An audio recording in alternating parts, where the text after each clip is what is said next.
சற்று முன்பு கிடைக்கப்பெற்ற ஒரு அதிமுக்கியமான மற்றும் பரபரப்பான தகவல் ஒன்று மக்களே. காணொளியை முழுமைக்கும் பாருங்க.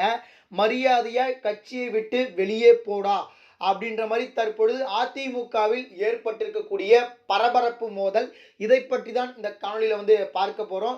மிகப்பெரிய ஒரு சிக்கலில் எடப்பாடி பழனிசாமி. இதை பற்றி பார்ப்பதற்கு முன்பு நீங்க நம்ம சேனலுக்கு புதிய பார்வையாளர்களா இருந்தீங்கன்னா மறக்காம நம்ம சேனலை சப்ஸ்கிரைப் பண்ணிட்டு பக்கத்தில் இருக்கக்கூடிய பெல் பட்டனை ஆளில் செட் பண்ணி வச்சுக்கோங்க. அப்போ தான் நம்ம போடுற ஒவ்வொரு அப்டேட்ஸும் பார்த்தீங்கன்னா உங்களுக்கு நோட்டிஃபிகேஷனில் வரும். இப்போ வாங்க வீடியோக்குள்ளே போயிடலாம்.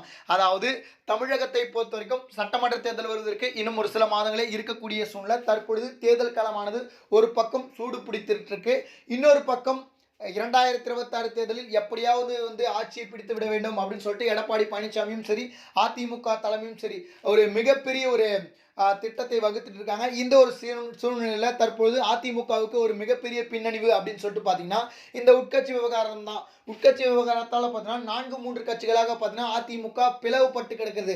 அதாவது குறிப்பாக பார்த்தீங்கன்னா அதிமுகவிலிருந்து பிரிந்து சென்று டிடிவி தினகரன் அமமுக அப்படின்ற ஒரு கட்சியை தொடங்கினார். அதுக்கப்புறம் ஓபிஎஸ் இபிஎஸ் அப்படின்னு சொல்லிட்டு கட்சியில் இரட்டை தலைமை விவகாரம் பார்த்தீங்கன்னா கட்சியில் வெடித்தது. இப்போ ஓபிஎஸ் அவருடைய திடமான ஒரு முடிவு எடுத்துட்டாரு. அவருடைய அரசியல் எங்கே கேள்விக்குறியாயிட போதோ அப்படின்னு சொல்லிட்டு பார்த்தீங்கன்னா இப்போ திமுகவில் போய் நினைச்சிட்டாரு. இப்போ சசிகலா அவர்கள் புதிய கட்சி ஒன்று தொடங்கியிருக்கிறாரு. இதெல்லாம் பார்த்தீங்கன்னா அதிமுகவிற்கு பின்னணிவாக பார்க்கப்படுகிறது.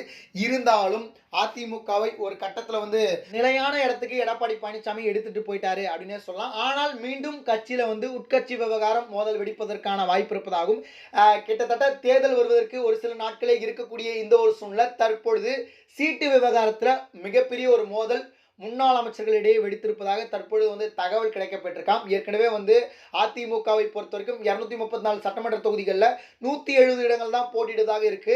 இதில் யாருக்கெல்லாம் சீட்டு கொடுப்பது, யாருடைய மகன்களுக்கெல்லாம் சீட்டு கொடுப்பது அப்படின்னு தெரியாம எடப்பாடி பழனிசாமி ஒரு பக்கம் திக்குமுக்காடி கொண்டிருக்கலாம். இதில் முக்கியமான ஒரு அமைச்சராக இருக்கக்கூடிய ஜெயக்குமார் அவர்களுக்கே பார்த்தீங்கன்னா இந்த தடவை சீட்டு கிடைக்குமா இல்லையா அப்படின்றதுல ஒரு மிகப்பெரிய ஒரு கேள்விக்குறியாக இருக்கு. அவருடைய மகனுக்கு ஜெயவர்தனுக்கு சீட்டு இருக்கு, ஆனால் அவருக்கு சீட்டு இல்லை அப்படின்ற மாதிரியான தகவலாம் சமூக வலைத்தளங்களில் போயிட்டு இருக்கு.